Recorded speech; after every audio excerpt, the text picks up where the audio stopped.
ఓవైపు రికార్డులు బద్దలు కొట్టుకుంటూ వెళుతోంది ఖైదీ నెంబర్ 150. కేవలం 6 రోజుల్లోనే 100 కోట్ల మైలురాయిని అందుకుంది. టాలీవుడ్ లో 100 కోట్ల చిత్రాలెన్ని ఉన్నా అతి తక్కువ సమయంలో ఆ మైలురాయిని అందుకున్న సినిమా ఖైదీ నెంబర్ 150. చిరు 150వ సినిమా ఖచ్చితంగా 130 కోట్ల గ్రాస్ ని వసూలు చేయడం ఖాయమని ట్రేడ్ వర్గాలు అంచనా వేస్తున్నాయి.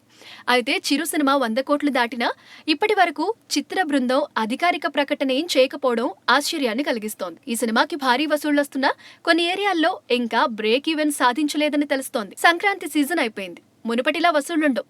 ఇప్పటికే చాలా థియేటర్లు ఖాళీ అయిపోయాయి. ఈ దశలో ఆయా ఏరియాల్లో లాభాల మాట దేవుడెరుగు. స్వల్పంగా నష్టాలు చవిచూసినా ఆశ్చర్యం లేదు.